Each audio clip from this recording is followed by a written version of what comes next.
umesikia mbiu, Yesu okoa, utangazeni kote, Yesu okoa, tiini amri hiyo, nchini baharini, enezeni mbiu hii, Yesu okoa.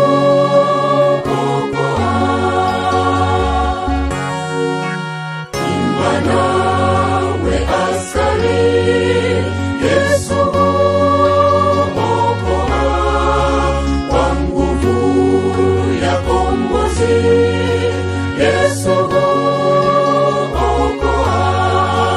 imbeni wenye shida, unapoumwa moyo na kaburini imba, Yesu okoa.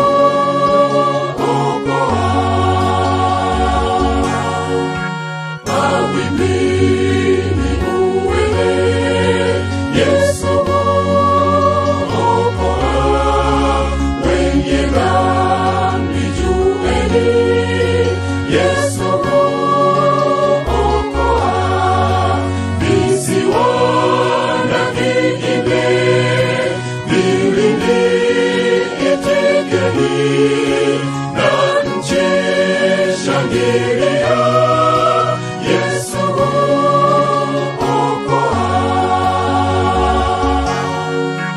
Upepo utangaze, Yesu okoa,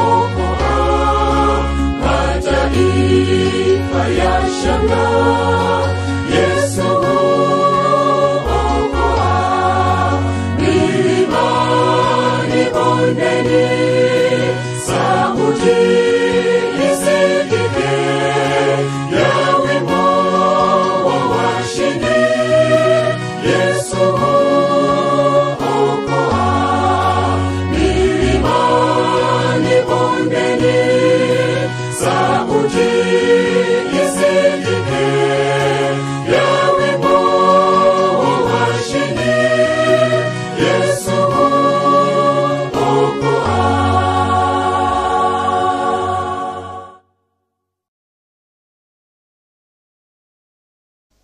Tunamshukuru Mungu sana kwa jioni ya leo. Waimbaji, Mungu awabariki sana. Na nipende kutoa shukrani hizi kwa niaba ya kambi hili, kwa wale wote ambao wanafuatilia kwa njia ya mtandao. Mungu ni mwema, wameungana nasi kwa njia ya matoleo, na kesho tutatoa zile sadaka zao, tutazileta hapa kwa cash ili ziweze kuunga mkono sadaka ya shukrani iliyoko hapa. Na kwa kutambua unyeti wa ndugu zetu hawa pamoja na changamoto ambazo walizipata kwa akaunti yetu, japo imeshakaa sawa sasa, kesho ile sadaka ya watu wote wa online itakapoletwa hapa kwenye bahasha yake, tutatumia fursa hiyo pia kuweka wachungaji waweze kuwaombea wale waliotoa sadaka yao hata kama wako mbali kiasi gani. Kwa hiyo kama nikisahau mtanikumbusha. Maana kesho tunaileta hapa rasmi, lakini pia tunatambua jinsi ambavyo wameungana nasi, haijalishi umbali walio nao, lakini wakaungana nasi katika matoleo.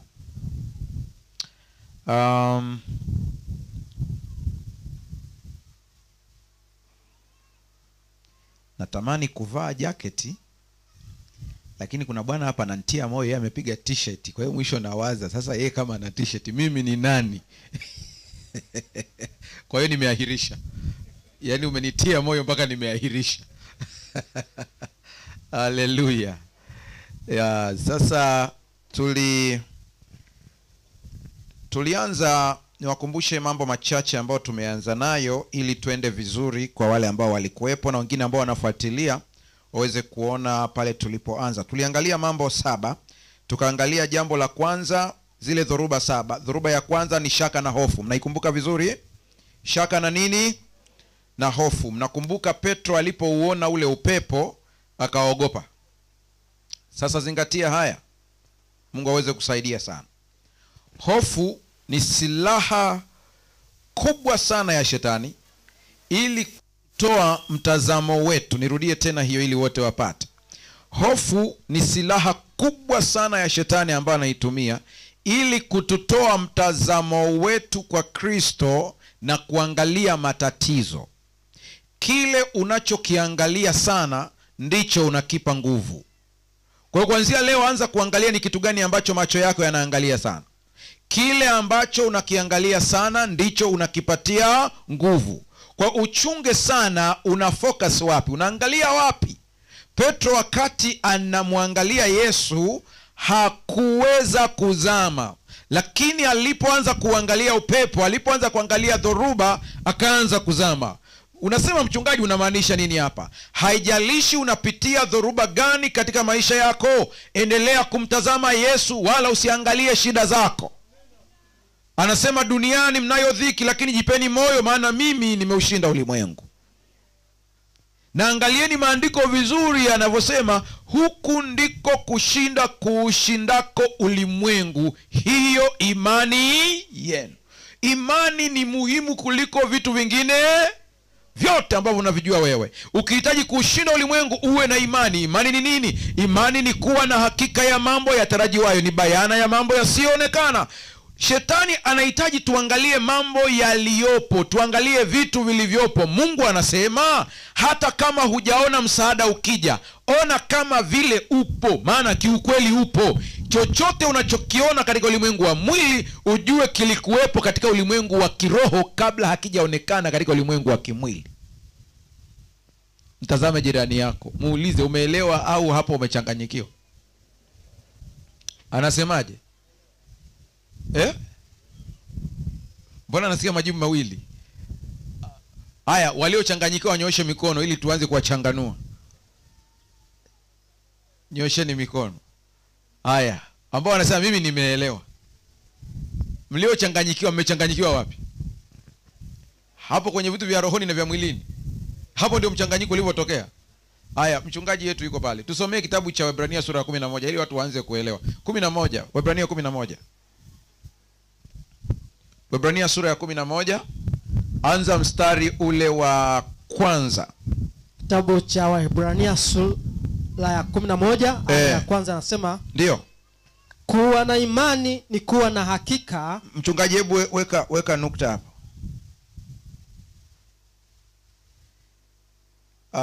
Nyie mnasoma Kiswahili kile cha cha zamani? Aha. Basi sikilizeni hiki cha kisasa. Hata hivyo nataka kuweka jambo moja sawa hapo. Wale wenzetu kutoka Kenya ambao wanahitaji kutoa sadaka, kuna namna ya kutoa, sio hiyo mnayoitumia. Ndio maana kuna kuja majina mengine. Najibu tu mtu hapa haraka, sio nyie. Kwa hiyo niwaombe kwamba usitoe, kama unatoka Kenya usitoe mpaka utumie muongozo maalum wa namna ya kutoa sadaka yako, usije ukachanganya ikaenda sehemu nyingine ili usije ukachanganyikiwa. Haya, twende sasa. Waebrania sura ya 11 aya ya kwanza. Ndio. Anasema kuwa na imani. Sikiliza vizuri. Kuwa na imani. Imani ndio ni kuwa na hakika ya mambo tunayotumainia. Ndio. Kusadiki kabisa. Rudia tena. Kuwa na imani. Rudia hapo, kusadiki. Tunayotumainia. Nimekuchanganya mchungaji, pole. Anza upya. Anasema kuwa na imani ndio ni kuwa na hakika ya mambo tunayotumainia. Kuwa na hakika ya mambo tunayotumainia. Wewe unatumainia kitu gani? Anza kusikiliza hapo. Ndio, twende. Kusadiki kabisa. Rudia hiyo sentence, hiyo ndo nataka, hiyo. Kusadiki kabisa. Kuna kitu hapo. Rudia tena hiyo sentence mchungaji. Anasema kusadiki kabisa. Angeharibu angeishia tu kusadiki. Watu wengi wanasadiki lakini hawasadiki kabisa. Ndio, endelea. Kusadiki kabisa mambo tusiyoyaona. Endelea, bado endelea tena mchungaji. Hapo kuna kitu nataka watu wakipate, tofauti ya mambo ya rohoni ni yanakuja kuonekana mwilini. Ndio, endelea. Anasema kusadiki kabisa mambo tusiyoyaona. Endelea. Maana wazee wa kale walipata kibali cha Mungu kwa sababu ya imani yao. Hapo ni fungu la ngapi? La pili. Endelea. Kwa imani sisi tunafahamu kwamba, hapo anza kutulia. Hapo ndo tunaanza sasa kujibu hoja yenu mliosema mmechanganyikiwa. Ndo tunawachanganua hapo sasa. Kwa imani sisi tunafahamu kwamba ulimwengu uliumbwa kwa neno la Mungu. Pastor, kuna koma au kuna nukta au kuna nini? Kwa mujibu wa Kiswahili cha kisasa kuna semicolon. Haya, turudie sasa ili tuende vizuri kwa vituo sasa. Hilo fungu la ngapi hilo? La tatu. Rudia tena mchungaji hapo. Kwa imani sisi tunafahamu ya kwamba ulimwengu uliumbwa kwa neno la Mungu. Ulimwengu uliumbwa kwa neno la Mungu. Mungu aliongea, ulimwengu kaumbwa, ukawepo. Endelea. Vitu vinavyoonekana kutoka vitu visivyoonekana. Hapo rudia tena, ingie kwenye ubongo wa watu. Hiyo sentensi hiyo mchungaji, hiyo sentensi uliyosoma hiyo. Anasema vitu vinavyoonekana kutoka vitu visivyoonekana. Ishia hapo kwanza. Niangalie. Hilo andiko mmelielewa? Mimi nimwambieni, tunaongea kindugu hapa. Unajua shida nyewe mnaniangalia katika sura ya mchungaji.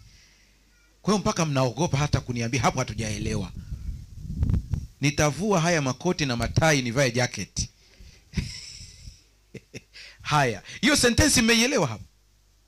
Airudie tena.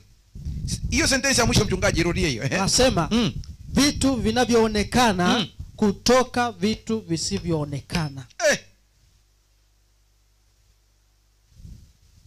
Yaani nanyamaza ili ubongo wako uhangaike. Ukihangaika ndio utaelewa. Vitu vinavyoonekana viliumbwa kutokea vitu visivyo.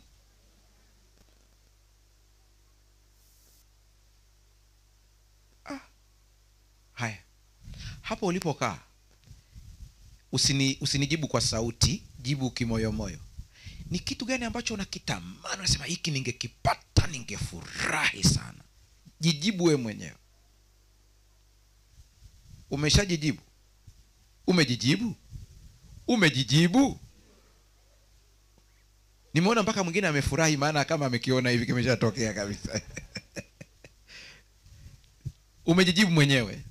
Haya, hicho kitu kwa sasa hivi hapa hakipo, si ndio hivyo?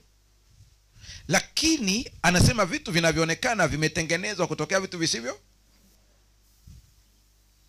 Kwa hiyo mpaka hapo ulipo, hicho kitu ambacho wewe hujakiona sasa hivi kwa kukishika, kumbe kipo.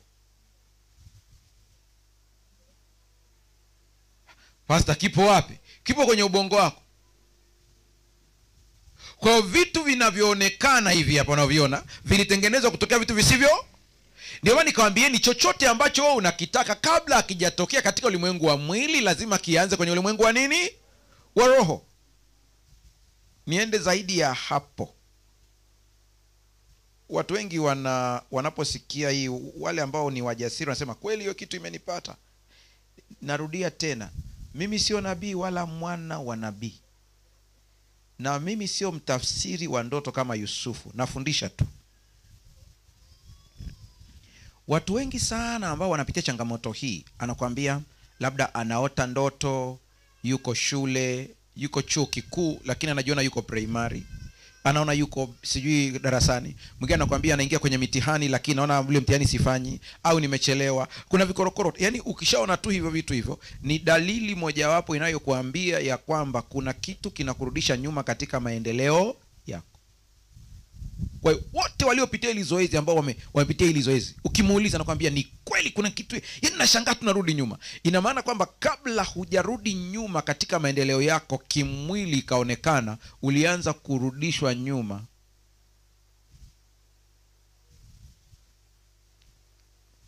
Mtazame jirani yako, mwambie unaelewa au bado? Amesemaje?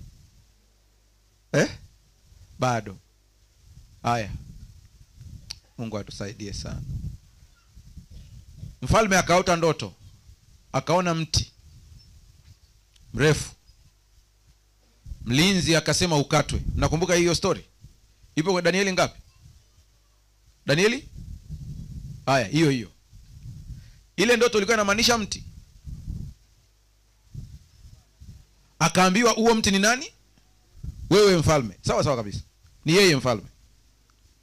Ina maana mfalme alipewa ushauri ya kwamba tengeneza ABCD, hakutengeneza, mambo yakaharibika. Mnakumbuka story yake, alichanganyikiwa, akaenda wapi? Haya, tuendelee zaidi ya hapo ili mjue kwamba hivi vitu vinaundwa katika ulimwengu usioonekana ndio vije katika ulimwengu unaoonekana. Farao aliona masuke mangapi? Akaona ng'ombe wangapi? 7. Ina maana ile miaka ya njaa na miaka ya shibe kabla haijaonekana ilianza kutokea rohoni.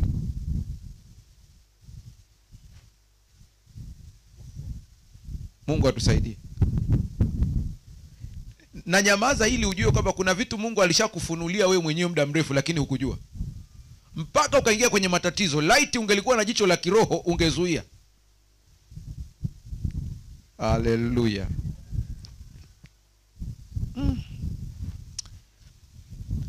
Unapokabiliana na hofu, kumbuka ahadi za Mungu. Nilisema nikakazia sana ukumbuke ahadi za nani? Za Mungu. Fanya mazoezi yale ya kupumua, mnayakumbuka vizuri. Lakini tukasema dhoruba namba 2 ambayo ni hatari sana ni vishawishi na vikwazo. Vitu vinaonekana katika sura fulani hivi nzuri. Kumbuka vishawishi na vikwazo. Tukaona ya kwamba shetani ana tabia ya kupendezesha dhambi, kupendezesha jaribu ili livutie. Na mara nyingi vitu vingi vinavyopendeza vina athari katika maisha yetu. Vingi sana, viangalie vingi sana, vingi. Tufanyeje sasa hapa?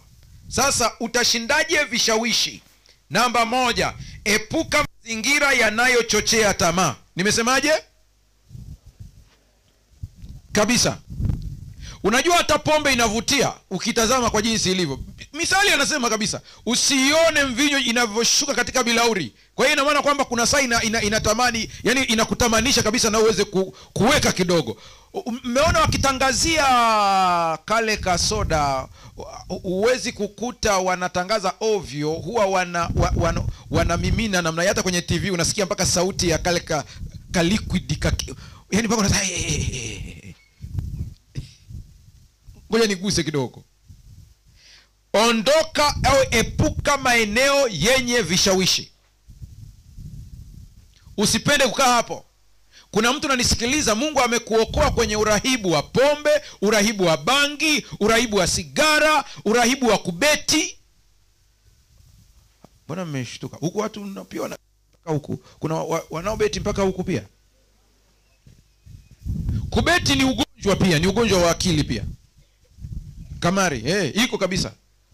Wanasaikolojia wanajua kwenye DSM-5, kitabu cha kuangalia magonjwa ya akili, moja hapo ni kamari. Mtu anauza vitu vyote akacheza kamari. Kwa Mungu amekutoa huko, usirudi tena kwenye zile mashine za kubeti. Namba 3. Dhoruba hii anaipiga, anapenda kupiga sana shetani katika maisha ya Wakristo. Dhoruba ya kukata tamaa. Nimesemaje hapo?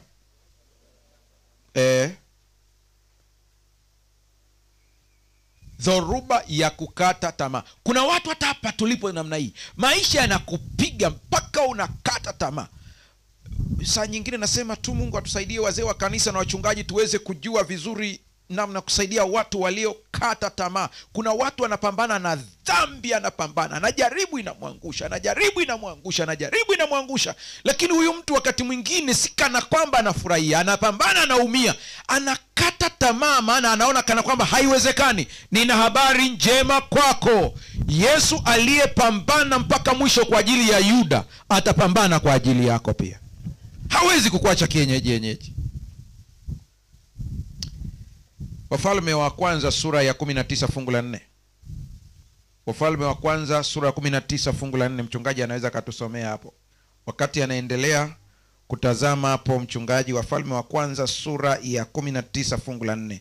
Kama umepata mchungaji, hebu tusomee. Wafalme wa kwanza sura ya 19 ya 4 anasema, naye akatembea mwendo wa siku nzima. Ndio. Kuingia jangwani. Ndio. Basi akafika, akaketi chini ya mti mmoja mretemu. Hapo akaomba afe. Jamani, mtumishi wa Mungu anaomba afe. Hicho ni kile chuma kinaitwa Elia Mtishipi. Ndugu zangu, hakuna jaribu jipya, yote alishatokea. Tafuta shujaa wako mmoja kwenye Biblia ambaye ukimsoma na kutia nguvu. Haleluya. Huyu jamaa ambaye tunasikia habari zake hapa alisimama kwa ajili ya Mungu, na baadhi ya watu, hili mlibebe, huenda Mungu ana ujumbe kwa ajili yenu jioni ya leo. Baadhi yenu unapojitoa sana kumtumikia Mungu ndipo mashambulizi yanaongezeka sana. Usije ukaacha. Ile ni dalili ya kwamba umempiga shetani kwenyewe. Ukiona naongezeka, usije ukaacha sasa, mimi nilivyomgeukia Mungu ndipo naona hasara kwenye biashara zinaingia, basi naacha kusali. Usiache. Jua ya kwamba umemkamata shetani pabaya. Elia amepiga kazi kweli kweli. Siku ile mnakumbuka ile story jinsi ilivyokuwa. Mungu yupi abudiwe kati ya Baali au Yahwe? Wamesimama na msimamo ule ule. Elia akasema cha kufanya, tengenezeni madhabahu, ombeni Mungu wenu, Mungu atakayejibu kwa moto bila kutumia kiberiti, huyo ndiye Mungu abudiwe. Na wakaomba kweli serious kuanzia asubuhi mpaka jioni. Mungu Baali hakujibu kwa chochote kabisa. Tena mpaka Elia na wakebehi anasema labda amesafiri au labda sijui. Endelea kuomba, hakuna chochote kile. Wakaanza kujikatakata ili Mungu wao awajibu kwa sababu ya maumivu. Mwisho walipokwama kabisa, Elia anawaambia, sasa tengenezeni, leteni hapa niweke madhabahu ya Mungu wa Israeli. Akaweka madhabahu ya Mungu wa Israeli, akaleta na ng'ombe akachinja, akaweka nyama pale juu yake, ili wasije wakasema alitega barafu au nini, alitega baruti. Akasema cha kufanya sasa hivi, mwageni maji. Wakamwaga maji yakajaa mpaka juu. Akaita Mungu Yahwe, Mungu wa Israeli, ujibuye kwa moto, jibu sasa. Wakati wanashangaa kwamba atajibuje,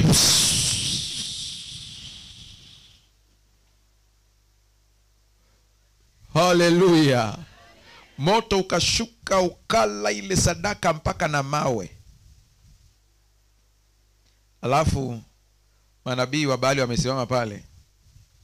Elia anawatazama, yuko peke yake, nabii wa Mungu yuko peke yake. Wabali wako 300. Akasema leteni upanga. Hawa jamani kuwamaliza. Nilikuwa nasoma ile story najiuliza maswali. Wangeamua kumvamia Elia, wako 100 ngapi? Elia yuko peke yake na mtumishi wake. Lakini kwa nguvu ya Mungu ilivyokuepo, majamaa yakatulia. Unajua, kwanza unawaza, kama ndume imeomba moto ukashuka, unakimbia unaenda wapi? Kwa hiyo ikabidi wajipange wenyewe tu. Wakaanza kujipanga wenyewe, kata amemaliza hapo. Alafu akaenda kuomba, akaomba, anaomba, yuko na mtumishi wake, anamwambia nenda ukaangalie kuna nini. Jamaa haoni chochote, maana Elia ana jicho la imani, jamaa ana jicho la mwilini. Akisema hakuna kitu, Elia yeye anaona kitu. Sema rudi tena, haiwezekani nimeomba namna hii kwamba hakuna kitu kimetokea, nenda tena ukaangalie. Akaenda kuangalia, sema ninaona kwa mbali kawingu kama kiganja. Anasema nenda ukamwambia Ahabu akimbie, hiyo ni mvua kubwa. Yaani wingu kama kiganja, yeye anaona ni mvua. Baraka yoyote ambayo Mungu amekupa, haijalishi ni ndogo kiasi gani, mshukuru Mungu katika ukubwa wa ile baraka, itaendelea kukua zaidi. Alafu baadaye mwanamke mchawi anaitwa Yezebeli akapata taarifa kwamba manabii wake wote wameuawa. Sikia maneno aliyoyasema. Akaapa. Mama alikuwa mchawi yule. Anaapa, anasema hivi, miungu inifanyie hivi na kuzidi. Umesikia sentence? Sio Mungu, miungu inifanyie hivi na kuzidi. Elia alivyoambiwa ile habari, spidi kali. Yaani Mungu, umemwomba Mungu ameshusha moto. Sasa hivi unafukuzwa na kamama kachawi. Kwa hiyo wakati mwingine ukijiona na wewe unafukuzwa, ujue Elia naye alifukuzwa. Ndume ikakimbia. Yaani piga picha, mnamuona pastor wenu anakatisha mitaa. Unamuuliza pastor, unaenda wapi? Anakuambia kuna mama hapo. Imekuwa kuaje? Nimechoma tunguli zake. Kwa hiyo amesema atanishughulikia. Huyu Mungu alikupa nguvu ya kuchoma tunguli? Kimbia. Elia anawaza, Mungu nimesimama upande wake kwa ujasiri wote namna hii, miujiza ametenda, anaruhusu mwanamke mchawi anitukane, anaona kana kwamba Mungu amemwacha, ndipo anakaa chini amretee, anasema bora nifanye nini? Nife. Ukisoma hiyo story hapo mwanzoni Elia alianza kumwambia Mungu, mimi sio bora kuliko manabii wengine waliopita. Kuna mtu unanitazama hapa, kuna saa maisha yanakupiga mpaka unawaza kufa. Elia alishakuwa hivyo. Usikate tamaa.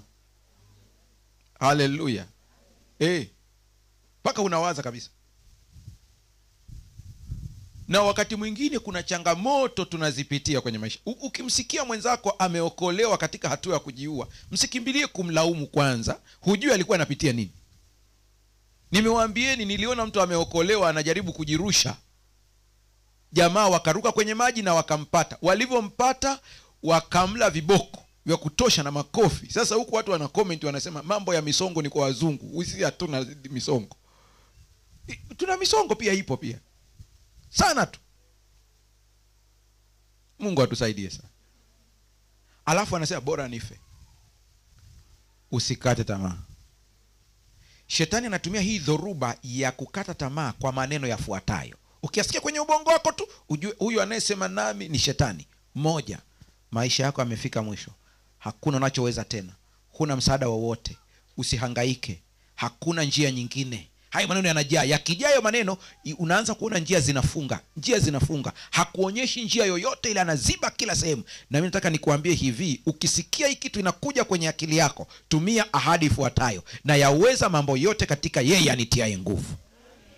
Hiyo ndio ahadi yako ya kusimama nayo hiyo. Tumia njia hizi tatu za kusaidia kwa haraka, nazitaja kwa haraka. Tumia njia hizi tatu. Moja, andika shukrani 3 kila siku. Nimesemaje? Kila siku ziandike tu ambazo unasema hizi namshukuru Mungu. Namba 2, tafakari maandiko ya matumaini. Mfano ni Yeremia 29 fungu la 11. Tafakari maandiko ya matumaini. Mfano Yeremia 29:11. Namba 3, tafuta ushauri kwa mtu sahihi. Nimesemaje? Sasa subiria, kuna hii dhoruba inakuja, jipange. Nimekuambia dhoruba ziko 7 ambazo anazitumia shetani kukutikisa wewe. Na hizi ukizishinda hizi hakuwezi. Dhoruba ya 4 ambayo anaitumia, au nimeenda speedi sana, mbona hamniambii sasa? Haya, mmeishia wapi niwasaidie? Okay, dhoruba namba 3 ni kukata tamaa. Tukasema ili kuikabili, andika shukrani 3 kila siku. Hiyo umeshaandika tayari?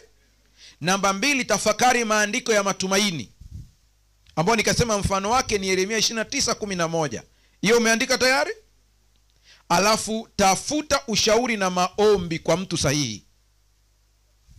Hiyo umeandika tayari? Tafuta ushauri na maombi kwa mtu sahihi. Na kazi ya neno mtu sahihi, kwa sababu dunia hii imejawa na mitume na manabii, wako wengi sana. Unaweza ukaenda sehemu ambayo unaongezewa msongo. Na siku hizi watu wakiona mtu ana shida, badala ya kuangalia namna ya kumsaidia, wao wanaona kama kitega uchumi. Wewe una shida gani? Ukimsimulia nakwambia ili mambo yako yaende sawa, panda mbegu ya 200,000. Huyu Mungu ambaye mpaka nimpe hela nisaidie, ni Mungu wa namna gani huyu? Na wanavyojua kutisha, atakutisha kweli kweli mpaka unaona ngoja nitoe ile pesa. Mimi nawaambieni, Mungu tulie naye yuko ndani ya mchungaji na yuko ndani yako. Kwa hiyo kama Mungu yuko ndani yako, yuko ndani yangu, atakuongoza kwa mtu sahihi ukimwambia. Kwa kabla ya kuondoka muulize. Na kuna kushawisha, nenda kwa fulani. Muulize Mungu, uko unakwenda ni kwa mtumishi wako au unaenda mmeshaelewa? Na kuanguliwa mpaka senti ya mwisho kabisa. Namba 4. Namba ngapi tunaenda jamani? Namba 4, dhoruba ya fitina na uongo. Nimesemaje hapo? Hii ni dhoruba, lazima iwepo. Sasa hapa naomba mkishaiandika watu wote mnisikilize, alafu utaandika kwa lugha yako unayoelewa. Ukiona umetengenezewa fitina yoyote, iwe ni kazini, iwe ni pale kijijini, kila mmoja kuna fitina unatengenezewa kulingana na mazingira yako. Ninyi ambao huku huenda ikawa tunaishi kwenye vijiji vyetu tu, kwa asilimia kubwa ya watu ambao wanaishi hapa sio wafanyakazi wa serikali wala mashirika. Walio wengi ni watu ambao wana shughuli zao za kawaida, si ndio hivyo wakulima, wafugaji. Lakini tumo kanisani pia. Unaweza ukasikia hapo hapo kanisani inaibuka skendo au fitina ambayo ukiisikia mpaka mwili unatetemeka kabisa. Hivi imekuwa kuwaje? Na watu wanasimama kabisa wanakuambia ndivyo walivyo, hivyo ndivyo walivyo. Naomba unisikilize hapa. Haijalishi umesikia fitina kiasi gani juu yako, jambo la kwanza kabisa, mtazame Yesu. Mtazame Yesu. Huko makazini watu wanazushiana. Tena wakati huu ndo tu hizi tarehe mbaya. Hizi tarehe ni mbaya kote kote. Hizi tarehe na hii miezi ni mibaya kwa sababu ndio siasa zimeanza. Na mimi namshukuru Mungu kwa sababu nyie mmekuja kusali. Haleluya. Fitina ni nyingi. Unaweza ukasimulia story ya mtu mpaka unaiamini. Mtu anakuambia kabisa msimuone huyo, anakuelezea vizuri mpaka unasema hivi kumbe ndivyo walivyo. Baada ya miaka mingi unakuja kugundua kwamba walimbambika tu. Usiwe mwepesi kushadadia stories za mabaya ya watu. Kuna bwana mmoja amefungwa miaka 40 kule nchini Marekani. Miaka 40, umri wa mtu mzima ambaye ana watoto. Wanakuja kugundua ilikuwa ni uongo. Hapo Kenya, ndugu zangu wa Kenya wanatufuatilia hapa online mpaka sasa hivi hapa. Kuna bwana mmoja naye pia alifungwa kwa kosa la ubakaji na alisingiziwa kwamba amembaka mtoto wake, binti yake, lakini story ilichongwa na mama. Amekuja kutoka. Sio hivyo, nimesema habari ya fitina hapa. Kuna fitina za kazini.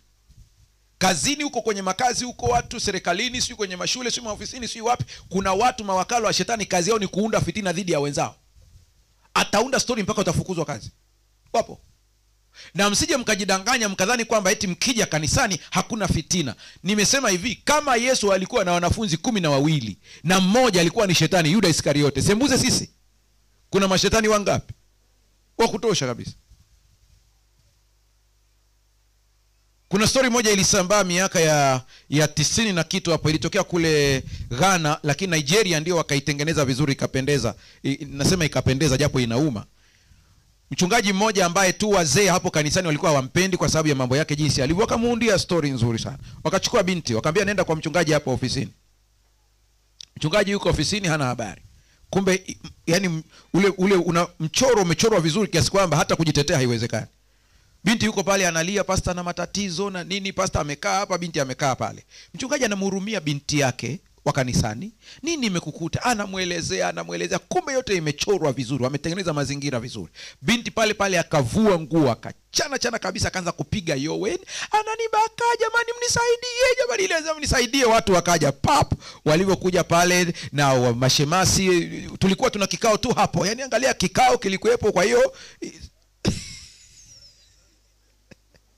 mnaona hayo mazingira hayo Basi baraza la kanisa likakaa, mchungaji amebaka, ikaenda kwenye ofisi zao kule, wakakaa vikao, ushahidi wa kutosha. Nani aliyekuwepo? Mmoja anasema mimi nilikuwa dirishani, nikawa naangalia ile mazingira, nikawa tu najiuliza, hivi kweli pastor anaweza akabaka kweli?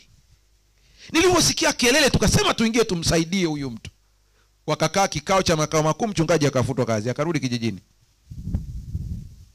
Jambo ambalo lilikuwa ni jema tu kwa mujibu wa hii story ni kwamba mke wake alimuelewa pastor, ila alimuelewa nusu. Nusu na sadiki. Maana hayo mazingira unasema mpaka nguo kuchanwa.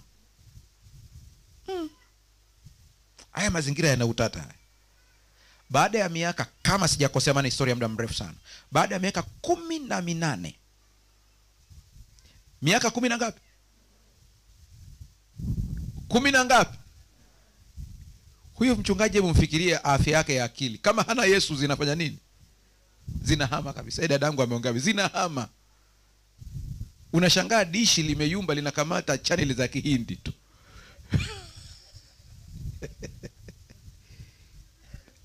Wanasema yule binti akawa ameumwa wakati yuko hospitali, amepata saratani ya titi. Dawa zimegoma na nini, ameambiwa mwisho umefika. Akamwambia daktari, na jambo moja tu, najua ninaondoka lakini naomba unitie mchungaji fulani. Daktari akapambana mpaka mchungaji akapatikana. Wakati mchungaji ameitwa, anaambiwa kuna mgonjwa anakutafuta. Unajua jina la uchungaji halifi hata wakufuta ajira huwa linabaki vile vile. Alipofika pale, mchungaji anauliza ni mgonjwa anaitwa nani? Akatajiwa jina. Akasema kama ni huyo lazima awepo mtu mwingine. Sije nikaongezwa tena nyingine habari. Dokta akamwambia mimi nitakuwepo. Asema na manesi wawepo. Wakawepo watu kadhaa kama 4 5. Akamwambia mchungaji, mimi kwa kweli naona siku zangu zimefika, lakini nataka nikuambie ukweli. Walio nishawishi ni kusingizia ubakaji ni mzee fulani na mzee fulani na mzee fulani. Na yale mazingira yote tuliyatengeneza. Dokta anashikwa na butwa. Sasa hivi jamani, unaweza ukamfanyia mchungaji wako hivi? Asema lakini nilipewa pesa. Akaeleza yote. Mwisho wa yote sasa kuna ushahidi wa daktari, kuna ushahidi wa manesi. Hawa watu wote, mchungaji kwanza anatoka kijijini kwao, maisha yake ameshapigika. Alikuwa analima nyanya. Maana kulima nyanya hakutaki usome degree. Sasa inakuwaje? Taarifa ile ikasambaa, ikafika makao makuu ya kanisa lao, kikao kikaitwa. Wakati wanaita kikao, kwa bahati mbaya binti akawa ameshafariki. Kwa hiyo mashahidi wakasimama, wale wazee wakatafutwa, baadhi waliokuepo wakaingizwa kwenye kiapo cha Biblia. Mzee mmoja anapoambiwa, maana alisimamia msimamo ule sasa, mimi sibadiliki, najua kabisa huyu mchungaji alibaka. Nini? Akapewa Biblia, akamwambia mzee, hebu tamka haya maneno. Kwa nini mniapishe? Kwa nini mniapishe? Mpaka Biblia. Mchungaji akarudishwa, lakini binti alikuwa ameshaondoka. Fitina. Mimi naongea na mtu ambaye ameshapigwa fitina. Ukiona unapigwa fitina kazini, popote pale, kijijini, hata vijijini kuna fitina. Zipo tu. Hiyo ni dhoruba. Jua ni dhoruba ya shetani anakupiga ili utikisike. Weka nanga yako kwa Yesu Kristo. Ukishaiweka pale, tulia. Watakupiga fitina, msimamo wako huko pale. Na wakati mwingine kuna mazingira utatengenezewa, hutaweza kujitetea. Mtetezi wako ni Yesu. Kuna mazingira usitafute kujitetea, hawatakuelewa. Baki na Yesu. Fitina ni mojawapo ya dhoruba inayopigwa. Danieli 6:13. Danieli 6:13. Danieli 6:13. Iandike hiyo. Mchungaji, kama umeipata unaweza kutusomea. Danieli sura ya 6 aya 13. Anasema wakamwambia mfalme, ndio yule Danieli aliye mmoja wa mateka kutoka nchi ya Yuda hakuheshimu wewe. Haya. Kuna wataalamu kule kazini. Yaani ngoja, kuna watu hapa mnafanya kazi kwenye mashirika ya serikali wapi? Ngojeni niwaambieni ili mjue kwamba hawa watu wapo tu. Ukishawaona wasikupe stress. Kuna watu kazi yao kubwa ni kumpelekea bosi maneno. Wapo hawalipwi. Yaani hata ukimuuliza, hivi biashara unapata shilingi ngapi? Hawa watu hawalipwi kabisa. Hawa watu unajua wanachofurahi ni nini? Wanafurahia maumivu na machungu ya watu wengine. Ndio raha yao. Yaani ndicho mavuno unapata. Akiona umeteseka, umefukuzwa kazi, unafokewa, yaani pale mkiwa mmekaa naye anajidai na yeye anaumia kabisa. Akiingia chooni kule yuko safi kabisa. Sasa hao watu wakuwa nao pia wananisikiliza nikihubiri, huwa wanawapa tahadhari tu. Mtendee mtu, muumize unavyomuumiza, jifurahishe, lakini utavuna ulichopanda. Mungu hadhihakiwi. Yoyote anayopanda mtu atafanya nini? Atavuna. Wewe panda fitina, utavuna fitina. Ndio kanuni ya kimungu hii. Sasa mchungaji, Mkristo akipatwa na jambo kama hili anatakiwa afanyeje? Namba 1, omba. Omba kwanza, Mungu akupe hekima. Omba. Usikimbilie kutafuta watu wa kukuhurumia. Na wengi ndio wanachemka hapo. Amesikia fitina nzito juu yake, badala ya kuomba anatafuta watu. Fulani njoo. Eti fulani anasema mimi nimefanya hivi na hivi na hivi. Hivi kweli mimi naweza kufanya kitu kama hiki? Unatafuta watu wa kukuhurumia. Mtafute Mungu kwanza. ili Mungu ndiye alete watu wa kukuhurumia. Haleluya. Omba. Namba 2, usijibu kwa hasira. Nimesemaje? Usijibu kwa hasira. Kuna mtu akishaona hivyo tu, wapo kwenye grupu la kazini, pale kazini kwenu mna grupu lenu la kazini, na mtu kakuletea, unajua fulani kasema hivi, kamwambia bosi hivi, na unaona kweli reaction ya bosi amekasirika, unasema kumbe fulani ndio kasema. Huyo mtu hujamwambia direct, maana huna ushahidi wa kutosha, na aliyekuambia nani akwambia usinitaje. Huku hasira zimekujia kweli kweli, mcha Mungu huna habari, hujaomba, hujafanya chochote, unaenda kwenye group, unaanza kuandika, kama fitina inalipa endelea. Asema ataona tu, nimeanza kumpasha. Watu wa Mungu hatupashani. Sisi tukiona changamoto za fitina, tunamwendea Kristo Yesu, ndiye kumwambia nitetee. Haleluya. Haleluya. Usijibu kwa hasira. Omba. Usishambulie. Omba. Haleluya. Ikitokea, nimesemaje? Hii sentensi yangu nimesemaje? Ikitokea huyu ambaye kuna ushahidi wa kutosha amekupiga fitina, ana changamoto. Hiki kinachokwambia sio unafiki. Watu wanasema huu ni unafiki. Nakwambia hekima, huu sio unafiki. Ana changamoto, nenda msaidie. Adui yako akikuomba maji, mpe. Kwa kufanya hivyo anajipalia makaa wapi? Yeye mwenyewe. Sasa wengi hawawezi hiyo. Ikifika hapo watu wanakwama. Unajua fulani amefiwa, twende tukamuone. Nani aende? Anaumwa, yuko hospitalini, tukamuone. Mimi alivyonichafua siendi. Na wewe umekuwa kama yeye. Mungu atusaidie sana. Namba 5, dhoruba namba 5 ambayo hiyo lazima adui akupige na ujue namna ya kuipangua na kusimama vizuri. Dhoruba ya magonjwa na uchovu. Nimesemaje? Dhoruba ya magonjwa na uchovu. Asilimia kubwa tumeshaipitia, lakini nataka usikilize hapa. Shetani anampiga kila mtu dhoruba kulingana na huyo mtu alivyo. Yaani dhoruba yako haiwezi kuwa dhoruba yangu. Anaangalia huyu nikimpiga wapi nitakuwa nimempata vizuri kabisa. Kuna watu wanapigwa dhoruba za magonjwa. Utajuaje ya kwamba haya magonjwa sio ya kawaida, ni dhoruba ya shetani? Sikiliza kanuni hii. Namba 1, unakuta aina ya ugonjwa hausikii dawa. Wengine wanapona kwenye dawa hiyo hiyo, lakini wewe hauponi. Elewa, hii ni dhoruba umepigwa hapa. Aina nyingine, mara tu baada ya kupona unakaa muda mfupi, ugonjwa unafanya nini? Unarudi, ili hali ulitii masharti yote ya daktari. Jua hii ni dhoruba. Inatakiwa ichanganywe pamoja na kwamba unatumia dawa. Kuwa mtu wa maombi sana. Haleluya. Dhoruba, utajuaje hii dhoruba ni ya magonjwa? Hii ni shetani ananipiga. Njia nyingine ni hii, mara tu unapopata pesa, magonjwa yanaanza kupiga familia. Kama sio wewe mtoto, kama sio, yani napiga tu hapo. Yani mwaka ukipita kwenu hajalazwa mtu ni bahati. Jua hiyo ni dhoruba ya magonjwa. Ingia kwenye maombi. Mungu atusaidie sana.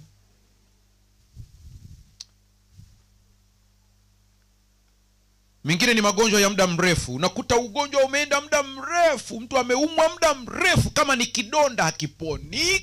Unakuta ni ugonjwa wa muda mrefu sana, ule unakuletea msongo. Ingia kwenye maombi, Mungu akupe hekima, ili ujue hata kama ni dawa, unatumia dawa gani. Hapa naongea na wazee wa kanisa kidogo. Wazee wa kanisa, mnisikilize hapa kidogo.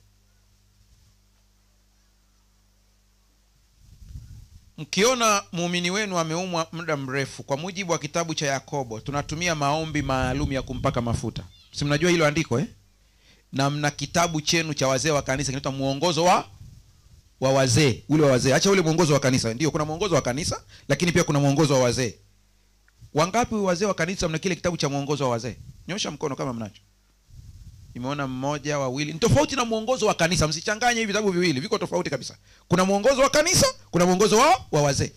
Nyosha mkono mzee wa kanisa kama ukiona hicho kitabu. Asante sana. Kile kitabu ukiangalia pale kuna muongozo namna ya kufanya huduma ya kupaka mafuta. Sasa hii naisema hapa ndio maana kanisa la Wasabato hatufanyi huduma ya kupaka mafuta kiholela. Yaani huwezi kuona tu tunafanya tu kawaida, hapana. Ina maelekezo yake maalum. Sasa waumini wetu hawajui umuhimu wa huduma hii na inafanyikaje. Na ni kwa sababu tumeichukulia tofauti na vile ilivyokusudiwa. Mara nyingi mtu akihitaji huduma ya kupakwa mafuta mgonjwa, watu wanadhani anapakwa ili afe vizuri. Kufa vizuri na kufa vibaya unatofautishaje? By the way, kufa vizuri maana yake ni heri wafu wafao katika Bwana. Ina maana mtu anayemjua Bwana amepakwa mafuta, hajapakwa. Maandiko ya kitabu cha Yakobo yanasema lengo la kupaka mafuta mgonjwa ni nini? Anasema maombi ya imani yatamuinua mgonjwa yule. Lengo ni kumuinua. Mnanisikiliza vizuri hapa? Na wengine wakisikia kuna fulani ameumwa muda mrefu, ameomba huduma ya kupaka mafuta, anasema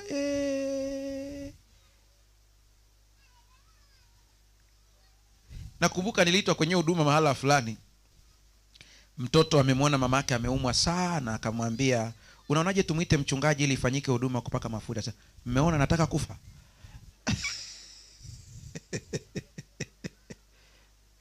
Kwa hiyo wazee wa kanisa kwanza, ile ni huduma ya kwenu. Mzee wa kanisa akiwa hayupo, inategemea na mazingira ya kanisa lenu, shemasi mkuu anaweza kufanya hicho kitu. Nikisema wazee, si unajua automatic mchungaji yuko juu ya wazee. Haya, shemasi mkuu naye hayupo, mkuu wa huduma anaweza kufanya hiyo. Hawa hawapo, tuna mashemasi wa kawaida wanaweza kufanya hiyo huduma. Maana yangu ni kwamba muumini anahitaji huduma sija akakosa, lakini lazima aandaliwe kwanza. Kwa mujibu wa kitabu cha Yakobo anasema hata kama amefanya dhambi atafanya nini? Atasamehewa. Watu wanajiuliza ni dhambi gani ambayo inatajwa hapa? Ina maana ya kwamba huenda huyu mzee wetu, mwanamume mwanamke, ambaye anapata hii changamoto ya ugonjwa, tatizo lake la ugonjwa ni matokeo ya kuvunja sheria za asili. Si nimewafundisheni hapa jamani, nimezisikia vizuri Zinajibu. Ndio maana haponi. Huenda ikawa ndio sababu. Anasema kwa huduma ya kumpaka mafuta, hata kama alivunja hiyo, atasamehewa. Sasa mkienda kwenye huduma mnafanyaje wazee wa kanisa? Mafuta ambayo yanatumika ni mafuta ya mizeituni. Si mnajua hiyo Na sio kwamba ni maalum sana. Ni yale tu mnanunua mizeituni ya kawaida wazee wa kanisa, alafu mnafanya maombi kuweka wakfu kama vile tunavyoweka wakfu meza ya Bwana. Wazee wa kanisa na mashemasi, nipungieni mkono nione kama kweli tuko sawa sawa hapa. Baadaye mnakwenda kufanya hiyo huduma. Sasa mkifanya hiyo huduma pale, wazee wa kanisa, mmeitwa hospitalini, mmeitwa nyumbani, mgonjwa anaandaliwa mapema kabisa. Kwa vile ameshakubali, mnapanga tarehe, mnamwambia tutakuja tarehe fulani, msipeleke mbali sana.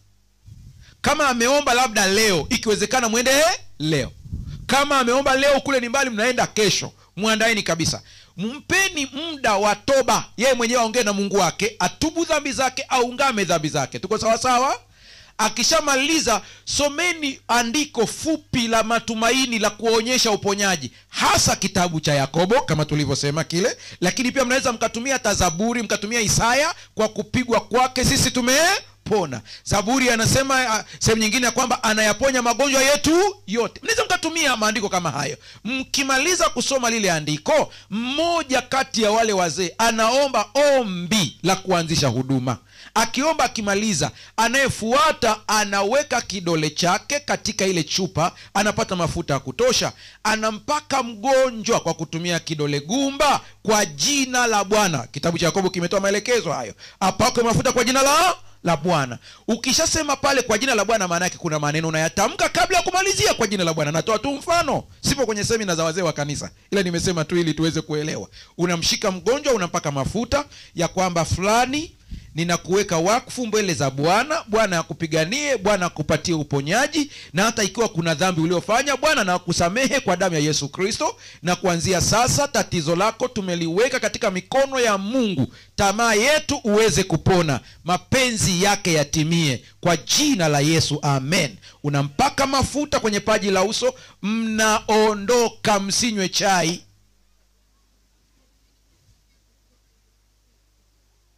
Huwa wana tabia kuwakaribisheni. Mzee, sasa hamwezi kuondoka hivi mle angalau chakula. Hairuhusiwi. Acheni Roho Mtakatifu afanye nini? Kazi. Roho Mtakatifu akiona kwamba huyu tumeamua kwamba aondoke, mwacheni. Akisema apone, mwacheni. Lakini magonjwa ni mojawapo ya dhoruba ambayo inapigwa katika maisha, kama Ayubu alivyopigwa. Simameni upande wa Bwana. Haleluya. Namba 6, dhoruba ya upweke na kutoeleweka. Dhoruba ya upweke na kutoeleweka.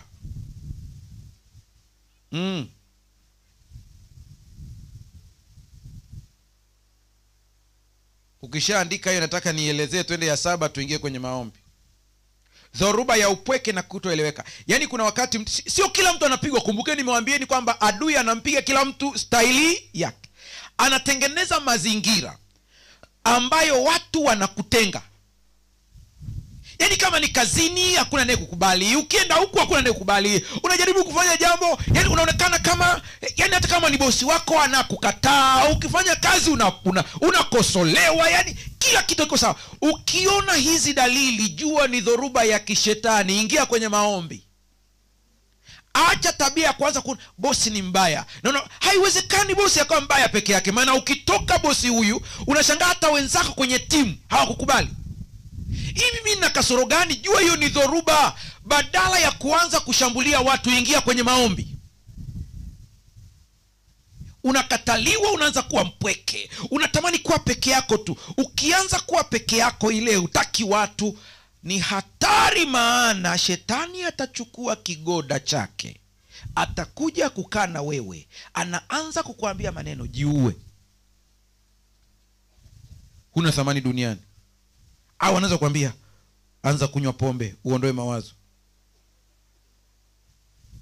Taratibu taratibu tu. Yesu alikumbwa na hii. Mnakumbuka akaenda kwa wanafunzi wake akawaambia, mmeshindwa kukesha nami hata saa?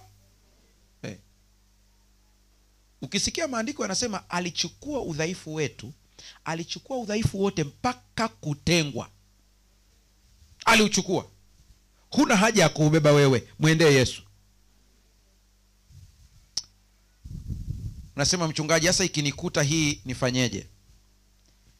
Usiache kwenda kanisani. Ni sehemu yako ya uponyaji. Usiache kwenda kwenye mijumuiko ya watu. Maana hii roho itakwambia ujitenge na nani? Na watu. Usikubali. Endelea kwenda. Lakini usisahau ile pointi ambayo tulitumia pale juu. Uwe na tabia ya kuandika shukrani ndogo ndogo. Ziandike, umshukuru Mungu. Namba 7. Dhoruba ya mshtuko mkubwa. Dhoruba ya mshtuko mkubwa au kifo. Nimetulia hapo kwa sababu ndio ya 7, tunaimalizia hapo, tuingie kwenye maombi. Utaijuaje hii? Shetani anatumia tukio la kupoteza mpendwa wako, analitumia kama dhoruba. Hii huwezi kuelewa mpaka ikukute, ndipo utaanza kushtuka. Hivi inakuaje? Yaani pakitokea msiba ni wa kawaida kabisa, umetokea nyumbani kwenu, wa kawaida kabisa. Jamani, si maandiko yamesema hakika mtafanya nini? Kawaida kabisa. Lakini ile tukio likitokea, ukitaka ujue kwamba shetani anaitumia kama dhoruba, anaanza kukuletea zile kumbukumbu za yule aliyeondoka mpendwa wako, iwe ni baba, iwe ni mama, iwe ni mtoto, iwe ni rafiki wa karibu. Anaanza kuileta akilini, anaileta tu akilini, anaileta, alafu anaanza kukuonyesha kwamba na wewe pia utaondoka hivyo hivyo. Ukisikia hiyo, kemea, ni dhoruba. Ikemee kabisa, ni dhoruba.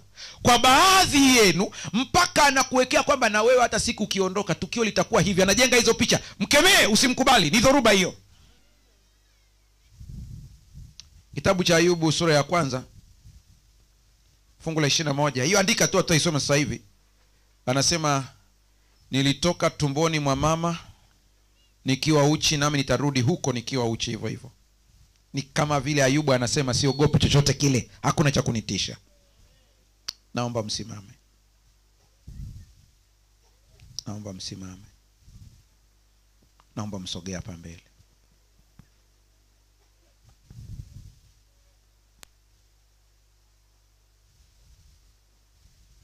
Dhoruba hizi 7 adui anapenda kuzitumia. Ni dhoruba ambazo anapenda kuzitumia.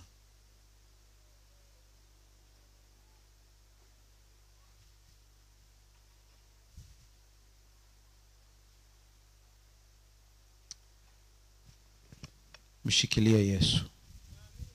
Kuna wale ndugu zetu ambao kesho wanakwenda kubatizwa. Mahali ulipo, hebu nyosha mkono niwaone. Kuna wale ambao walijitoa kwa ajili ya ubatizo. Nyosha mkono mahali ulipo. Wale ambao walijitoa kwa ajili ya ubatizo siku ya kesho. Asante sana. Kuna mwingine? Kuna mwingine mahali fulani? Nimeona mmoja. Kuna mwingine mahali fulani? Kuna mwingine mahali fulani anasema na mimi nimejitoa kwa ajili ya ubatizo. Nyosha mkono wako mahali ulipo. Nyosha mkono. Nyosha mkono. Mimi sijui ya kwamba umepitia dhoruba gani katika maisha, ila leo nina habari njema. Yesu yuko upande wako.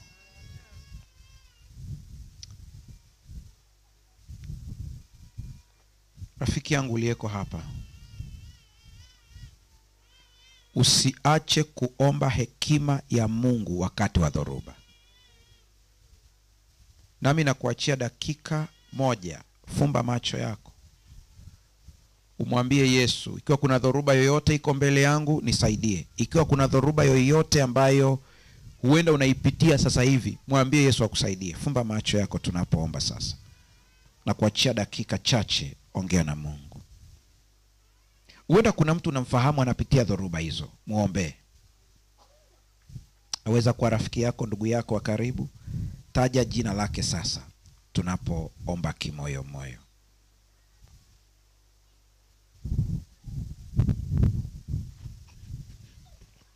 Endelea kuongea na Mungu ndani ya moyo wako. Endelea kuongea na Mungu, endelea kuongea na Mungu.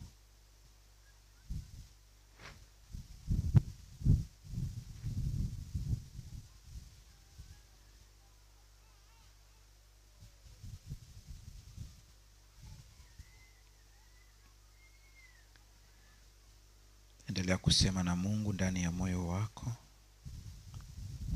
Uko umefumba macho yako, tutaimba Yesu anasema wewe huna nguvu, kesha ukaombe.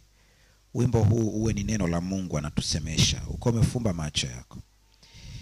Yesu anasema wewe huna nguvu, kesha ukaombe na uje mwanangu. Alilipa bei na wiwa naye, dhambi ilitiawa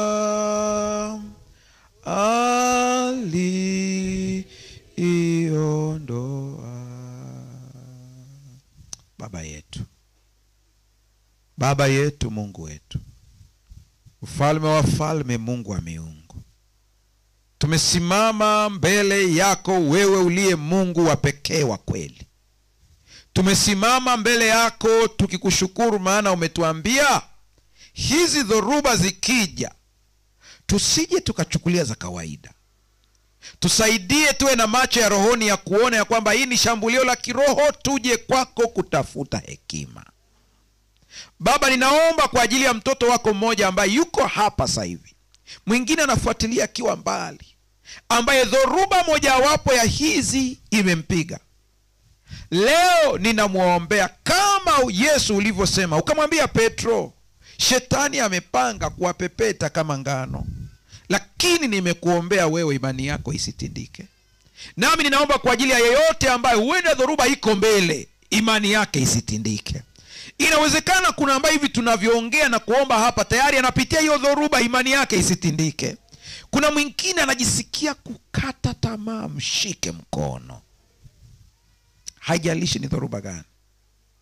Inawezekana ni fitina kule kazini, amechoka mpaka anatamani kuacha kazi, mshike mkono.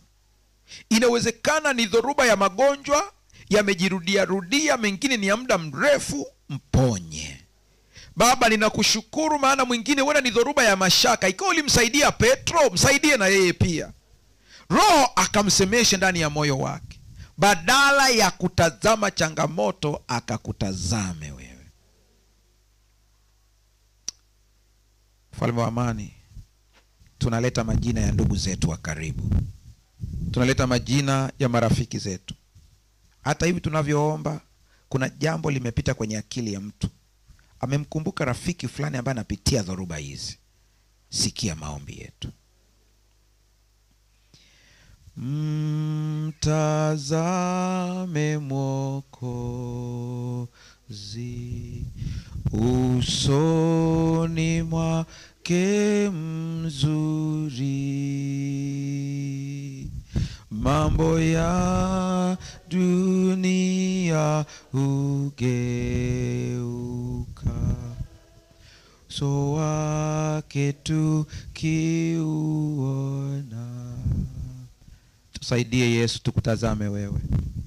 Tusaidie tukuangalie wewe, maana mambo ya dunia yanageuka tukikutazama wewe. Sijui kuna dhoruba gani iko mbele, ndio maana leo ukamleta mtoto wako asikie somo hili. Mpe ushindi, mpe ushindi. Wakati watu wote wamefumba macho, natoa wito. Kuna mtu anasema, mchungaji, na mimi kesho natamani kubatizwa. Nyosha mkono wako. Nyosha mkono wako. Asante sana. Mungu akubariki sana. Mungu akubariki sana. Nyosha mkono wako tena. Asante sana.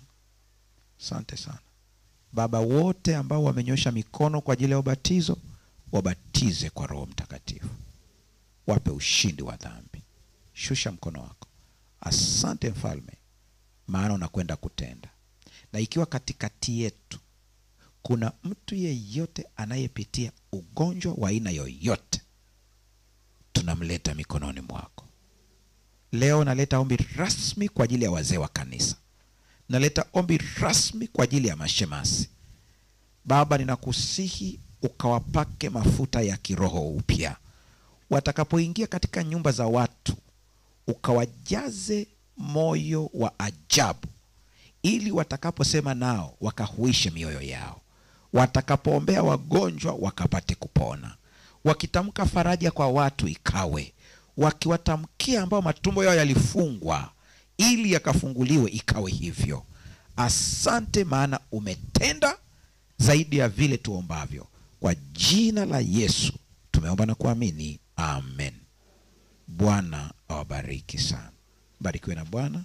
Wale wote ambao wamejitoa kwa ajili ya ubatizo, tukutane na viongozi hapa. Mkono wangu wa kulia, tembea tu moja kwa moja, njoo hapo kwa ajili ya kukutana na viongozi wakupatie maelekezo. Bwana awabariki.